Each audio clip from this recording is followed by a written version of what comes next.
नमस्कार दोस्तों, एक बार फिर आप सभी का स्वागत है आपके ही यूट्यूब चैनल ज्ञान का विकास एजुकेशन में। तो दोस्तों, आज की वीडियो में हम बात करेंगे क्लास 12 हिस्ट्री बुक नंबर 1 का दूसरा चैप्टर राजा किसान नगर। दोस्तों, ये वीडियो इस चैप्टर से रिलेटेड पार्ट 3 होगी और पार्ट 3 में हम एमसीक्यू करेंगे।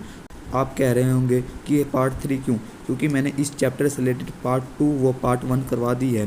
पार्ट 2 व पार्ट 1 में मैंने इस चैप्टर से रिलेटेड इंपॉर्टेंट पॉइंट्स करवाए थे, जिससे आपका इस चैप्टर से रिलेटेड कॉन्सेप्ट व एक्सप्लेनेशन क्लियर हो जाएगा। देखिए, पार्ट 1 व पार्ट 2 वेरी इजी एक्सप्लेनेशन है, इंपॉर्टेंट पॉइंट्स करवाए हैं। जिस बच्चे ने पार्ट 1 व पार्ट 2 नहीं देखा, वो मैं लिंक डिस्क्रिप्शन में दे दूंगा, आप जाकर देख सकते हैं। प्लीज़ पार्ट 1 व पार्ट 2 ज़रूर देखना, क्योंकि उसमें वेरी इंपॉर्टेंट पॉइंट्स हैं, जिससे आपका इस चैप्टर से रिलेटेड एक्सप्लेनेशन बिल्कुल ईजी हो जाएगा, आपको इस चैप्टर का निचोड़ प्राप्त हो जाएगा। आज हम बात करेंगे पार्ट 3। पार्ट 3 में हम एमसीक्यू करने वाले हैं इस चैप्टर से रिलेटेड, जो परीक्षा में आने की संभावना बहुत अधिक है। अगली जो वीडियो आएगी वो पार्ट 4 होगी। पार्ट 4 होगी, उसमें हम इस चैप्टर से रिलेटेड लॉन्ग क्वेश्चन करेंगे, यानी 8 मार्क्स क्वेश्चन करेंगे। और पार्ट 5 में हम इस चैप्टर से रिलेटेड मैप करेंगे। दोस्तों, मैं आपकी तकलीफ़ समझ सकता हूं कि कुछ बच्चे कह रहे होंगे कि आप सर पाँच पार्ट में इस चैप्टर को क्लियर करवा रहे हैं, बहुत सारी वीडियो हो रहे हैं, लेकिन आप मेरी मजबूरी समझो, स्टोरेज की दिक्कत हो रही है, इस वजह से मैं कई पार्टों में डिवाइड कर रहा हूँ। ये भी आपकी भलाई के लिए होगा, आपकी सुविधा के लिए मैं प्ले लिस्ट बना दूँगा। चलिए पार्ट 3 स्टार्ट करते हैं एमसीक्यू। तो चलिए वीडियो को स्टार्ट करते हैं। उससे पहले अगर आपको वीडियो अच्छी लगे तो वीडियो को लाइक और चैनल को सब्सक्राइब कर दें और अपने फ्रेंड्स के साथ शेयर कर दें। तो चलिए वीडियो को स्टार्ट करते हैं। तो दोस्तों, हमारा चैप्टर है राजा किसान नगर। इसके बारे में पूरा इंट्रोडक्शन मैंने पार्ट 1 में दिया, और पार्ट 1 में पार्ट 2 में मैंने ये सारे पॉइंट्स क्लियर करवा दिए। देखिए कितने ईजी आपके माइंड मैप बना हुआ है, आपके दिमाग में बैठ जाएंगे अगर आप पार्ट 1 व पार्ट 2 देखेंगे। देखिए कितनी ईजी एक्सप्लेनेशन होगी ना, पॉइंट्स बना रखे हैं, ये पीडीएफ मैं आपको डिस्क्रिप्शन में दे दूंगा। देखिए कितने सुंदर सुंदर पॉइंट्स हैं, कितने इजी है, चार्ट बना रखा है मैंने। देखिए ठीक है। तो आज की वीडियो में हम ये सारे 21 एमसीक्यू करेंगे, यहाँ से लेके टोटल 1 से लेके 21 एमसीक्यू हैं। ये देखिए, ये सारे 21 एमसीक्यू आज की वीडियो में डिस्कस करेंगे। तो चलिए एमसीक्यू स्टार्ट करते हैं। हमारा पहला एमसीक्यू है बहुविकल्पीय प्रश्न की निम्न में से डैश शक्तिशाली वकाटक रानी जिन्होंने भूमि अनुदान दी। आपको पता होगा कि वकाटक शासक आरंभिक भारतीय इतिहास में जिनका मध्य भारत में शासन हुआ करता था। इस क्वेश्चन में पूछ रखा है कि वह कौन सी वकाटक रानी है जिन्होंने भूमि अनुदान दिया, जिन्हें भूमि को दान दिया। आपको पता होगा कि प्राचीन समय में ब्राह्मणों ने धर्मशास्त्र व धर्मसूत्र की रचना की, जिसमें महिलाओं को भूमि दान देने का अधिकार नहीं था। लेकिन प्रभावती गुप्त, ना देवी ना द्रौपदी ना लक्ष्मीबाई, केवल प्रभावती गुप्त ने भूमि अनुदान दिया। तो इसलिए आपका ऑप्शन नंबर सी हो जाएगा। प्रभावती गुप्त साम्राज्य के शासक श्रीगुप्त की बेटी थी। ठीक है।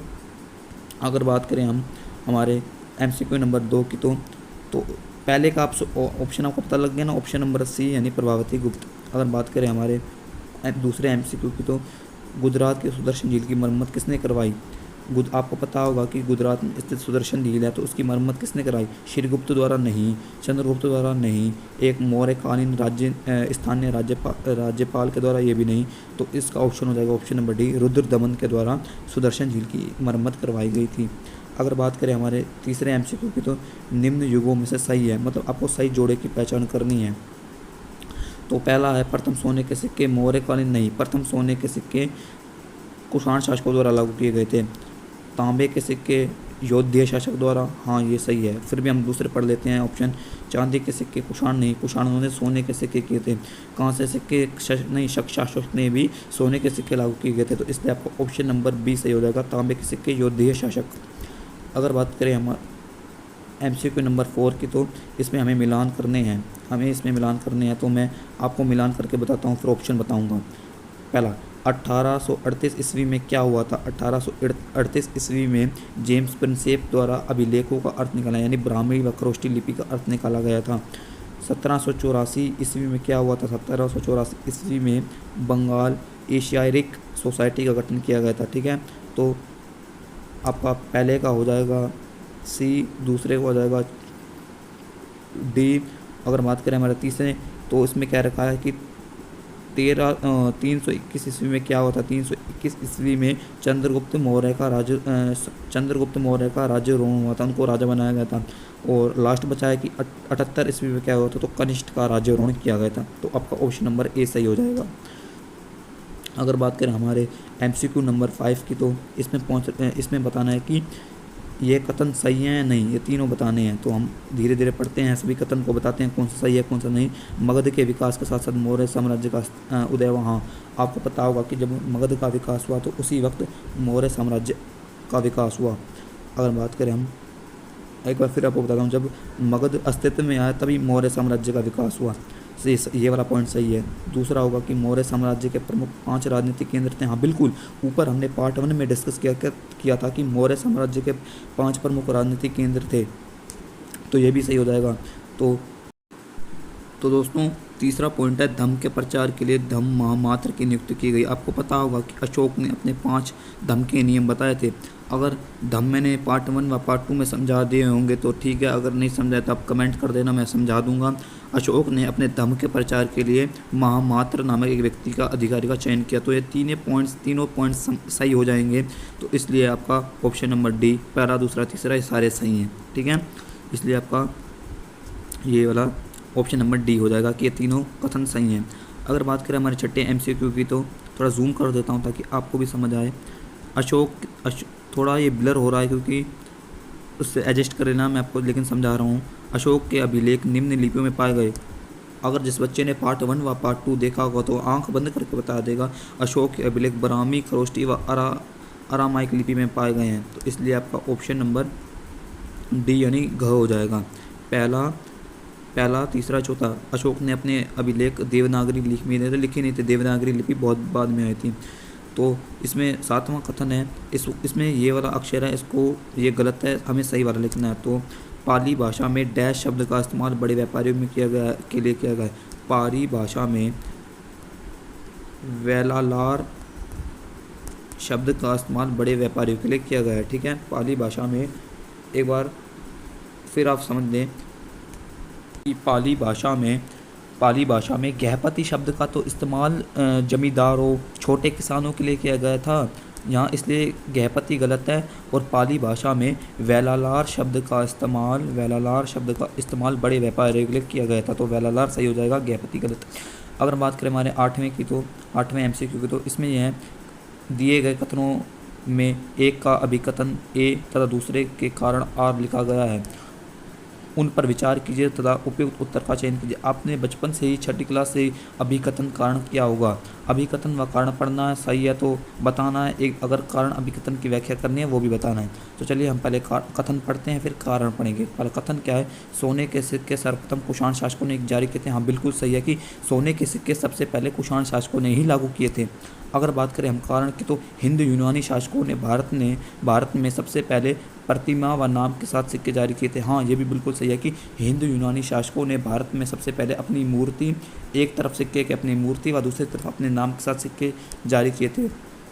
कथन व कारण दोनों सही है, लेकिन कारण कथन की व्याख्या नहीं कर रहा। क्या? लेकिन कारण कथन की व्याख्या नहीं कर रहा, क्योंकि यहाँ हिंदू यूनानी शासक की बात हो रही है, यहाँ कुषाण शासकों की, तो इसलिए ऑप्शन नंबर बी यानी खा हो जाएगा, व्याख्या नहीं कर रहा।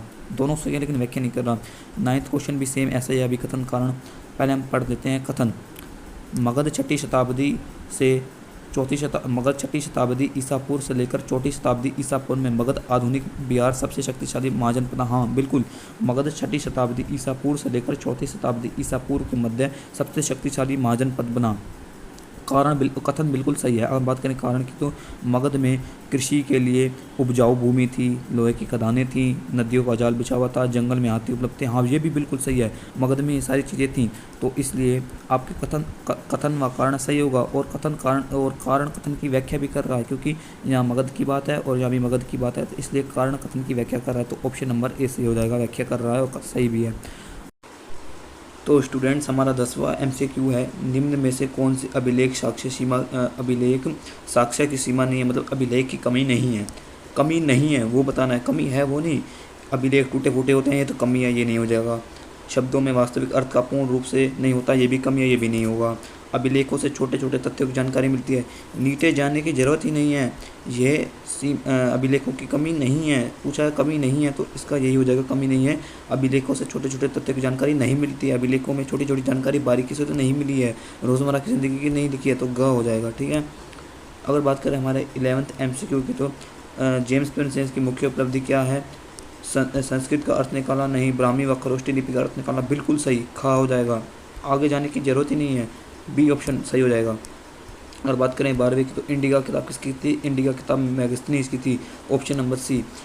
मौर्य साम्राज्य की सैनिक गतिविधियाँ संचालित थी, 1 समिति और 6 समिति, ऑप्शन नंबर ए। जल्दी जल्दी करवा रहा हूँ, ईजी है, अगर किसी बच्चे ने पार्ट 1 व पार्ट 2 देखा उसको मुँह जबानी याद होंगे, फिर भी अब देख लें। धम्म के सिद्धांत की शुरुआत किसने की? धम्म के सिद्धांत की शुरुआत अशोक ने की, ऊपर 4 बार बता रखा है, ऑप्शन नंबर डी। जातक कथाएं किस महापुरुष से संबंधित है? जातक कथाएं भगवान बुद्ध से, हाँ भगवान बुद्ध से संबंधित है। जातक कथाओं में ना महावीर का वर्णन है, भगवान महावीर, ना गुरु नानक जी का, ना कबीरदास जी का। जातक कथाएं पूर्ण रूप से भगवान महात्मा बुद्ध का वर्णन करती हैं, उनकी शक्तियाँ, उनके शिक्षा का बात करती हैं। अगर बात करें 16वें MCQ की, हर्ष चरित्र की रचना किसने की? ये की थी, ऑप्शन नंबर सी, बाण भट्ट ने। ठीक है, ऑप्शन नंबर सी, बाण भट्ट ने। इंपॉर्टेंट है, आ सकता है कि हर्षचित्रण की रचना किसने की? तो हर्षचित्रण की रचना की थी, ऑप्शन नंबर सी, बाण भट्ट ने। सेठी आमतौर पर होते थे धनी व्यापारी, शिल्पकार, किसान, सेठ। सेठी मतलब सेठ, सेठ कौन होते हैं? धनी व्यापारी, सेठ जी, सेठ जी, तो धनी व्यापारी, ऑप्शन नंबर ए। अगर बात करें हमारे 18वें MCQ की, तो भारत में सबसे पहले सोने किसने डाले थे? तो ऑप्शन नंबर डी, कुषाण शासकों ने सबसे पहले सोने के। ठीक है, शक ने नहीं किए थे, सातवाहन में नहीं, गुप्त ने भी नहीं, गुप्त में बाद ने किए थे, सबसे पहले कुषाणों ने। हमारा 19वां MCQ में मगध की आरंभिक यानी प्रारंभिक राजधानी क्या थी? तो ये हो जाएगा ऑप्शन नंबर डी, राजगीर। इसके बारे में तुम्हें मैं एक इम्पोर्टेंट अपडेट देता हूँ। देखो, मगध जब बना था तो उसकी पहली राजधानी थी राजगीर। ठीक है, जिसे राजगृह भी कहा जाता है। ठीक है, राजगीर या राजगीर। फिर बाद में इसको बदल कर क्या कर दिया गया? पाटलिपुत्र। लेकिन यहाँ पूछा गया है आरंभिक राजधानी, तो हो जाएगा राजगीर। अगर पूछता बाद में क्या बनाई गई थी राजधानी, तो हो जाएगा पाटलिपुत्र। ठीक है, मगध की पहली राजधानी थी राजगीर, फिर पाटलिपुत्र। अगर बात करें हमारे 20वें MCQ की, तो प्रसिद्ध पुस्तक अष्टाध्यायी की रचना किसने की थी? ठीक है, बहुत इजी हो सकता है अगर जिस बच्चे ने चैप्टर ढंग से पढ़ा है। प्रसिद्ध पुस्तक अष्टाध्यायी की रचना किसने की है? तो इसकी रचना ना केवल पतंजलि ने की है, ना चरक ने की है, ना आर्यभट्ट ने की है, इसकी रचना की है पाणिनि ने। ठीक है, पाणिनि के महेश्वरी सूत्र तुम्हें याद होंगे, 10वीं में याद किए होंगे। चलो, हमारा टॉपिक ये नहीं है कि प्रसिद्ध पुस्तक अष्टाध्यायी की रचना किसने की थी, तो पाणिनि ने। ठीक है, हमारा 21वां लास्ट MCQ है, जल्दी करा देता हूँ। दिए गए चित्र को ध्यान से देखिए, उसका नाम बताइए। सभी बच्चों को उसका नाम पता होगा, जिसको नहीं पता वो मैं भी बता रहा हूँ, जिसको पता है कमेंट में लिख दें। इसका नाम है, शुद्ध हिंदी में लिखना है आपको, पेपर में ये नहीं लिखना शेर का सिर। इसका नाम है सिंह शीण। ठीक है, इसका नाम है सिंह शीण, सिंपल, इसका नाम है सिंह शीण। एक बार देख लें, लिख लें कहीं पर, सिंह शीण इसका नाम है। तो हमारे टोटल 21 MCQ हो गए हैं, इसका आंसर भी मैंने करवा दिया है। तो मिलते हैं नेक्स्ट वीडियो में। इसी के साथ हमारे सारे 21 के 21 MCQ हो गए हैं, हमारा पार्ट 3 भी कंप्लीट हो गया है। अब मिलते हैं पार्ट 4 में लॉन्ग आंसर के साथ। तब तक के लिए बाय, और अपने फ्रेंड के साथ शेयर करें, और पार्ट 1 व पार्ट 2 ज़रूर देख लें जिसे नहीं देखा है। तो मिलते हैं नेक्स्ट वीडियो में, तब तक के लिए bye, take care, bye bye.